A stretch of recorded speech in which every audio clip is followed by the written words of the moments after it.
Apparao hi. అందరూ వెళ్ళిపోయారా? వెళ్ళబోతున్నారండి.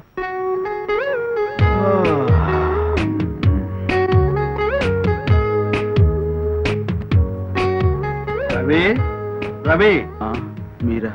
ఏమిటా అలా ఉన్నావు? ఏమి లేదు గురువు గారు. ఏమి లేకపోవడం ఏంటి? అది రకంగా ఉంటాను. ఎవడు చెప్పు. చెప్పడానికి ఏముంది, మనసు ఆశా నిరాశల మధ్య కొట్టుమిట్టాడుతుంది. సుధీర తీరాలకు సాగిపోవాలనిపిస్తుంది. స్వర్గపు డంచును టచ్ చేయాలనిపిస్తుంది. ఆకాశం భూమి కలిసే చోట కుర్చీ వేసుకుని సెటిల్ అయిపోవాలనిపిస్తుంది. అలాగా? అయితే పుంజు కోతకొచ్చిందన్నమాట. కరెక్ట్ గురువు గారు. గుండెల్లో కొక్కరోకో అనే శబ్దం వినిపిస్తుంది.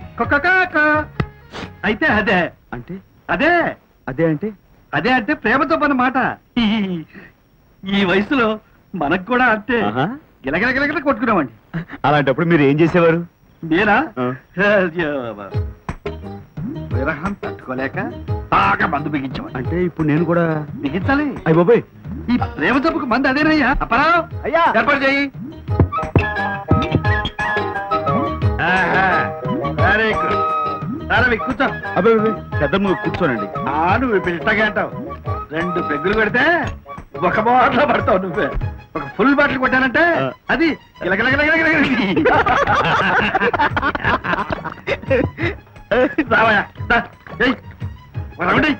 వద్దండి వద్దండి, నేను మందు కొడితే పెద్ద చిన్న మంచి మర్యాద మర్చిపోతానండి. పైగా బూతులు చేస్తాయండి. బూతులే? నిజమండి. ఇదిగో పర్వాలేదు లేవయ్యా, ఈ రోజుల్లో బూతులు ఫ్యాషన్లే. అబ్బాయి గురుగారు చెప్తాను, నాకు మొహాడం ఎక్కువ, పెద్దల మాట కాదనలేను.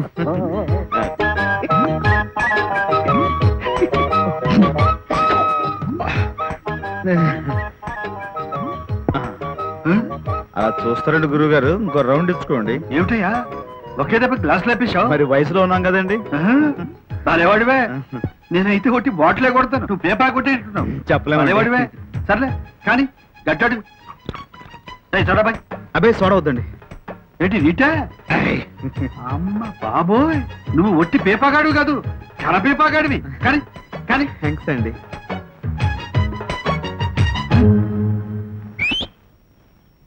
ఏంటా లుక్? ఏమిటయ్యా ఇంతలోనే లేపేశావు పట్మని? ఏమిటా స్పీడు? స్పీడే కదా ఈ రోజు మనకున్న ఆస్తిపాస్తులు. అవునులే అవునులే. అలా చూస్తావేంటి? ఇంకో రౌండ్. బాలేవాడివయ్యా, చూస్తే గుడిలో లింగాన్ని మింగేట్టున్నావే నువ్వు. సరే గురు, నీ గురించి చాలా విన్నాను. ఏంటది? నువ్వు చిన్నప్పుడు రొమాన్స్ లో మంచి అంట కదా. ఊరుకోయా, అవన్నీ నాకు గుర్తు చేయక. అలా అనుకో. సిటపట సినుకులు పడుతూ ఉంటే సెలికత సేవి పట్టుకుని చెట్టు నీడ కోసం పరిగెత్తేవాడు. అవన్నీ నాకు గుర్తుకొస్తున్నాయి. ముద్దంటే సేదా అంటే నాకు ఆ ఉద్దేశం లేదంటూనే నువ్వు అంట కదా. ముద్దంటే ఎవడికి చేదు? కరెక్టే. సెంగావి రంగు సీర కడితే నా సావి రంగా అంటే సెంగున స్టెప్పులేసేవాడు. గురు, నీ నీళ్ళన్నీ ఈ శిష్యుడి చెవుని పడేస్తే నేను కూడా ఇవన్నీ నీకు ఎవడు చెప్పాడు చూసావా? ఒకళ్ళు చెప్పాలండి గురువా, మొత్తం దేశం అంతా కొక్కరోకో అని కోడే కూర్చుంటాను. మన ప్రతాపం దేశమంతా కొక్కరికో అంటున్నావా? మనం తక్కువ ఏంటి? చెప్పు గురువా. అది చెప్పు గురువా. నాకు మరీ కులకులకులమంటుంది. ఉండు, ఒక పెగ్గేసుకుని అప్పుడు చెబుతాను.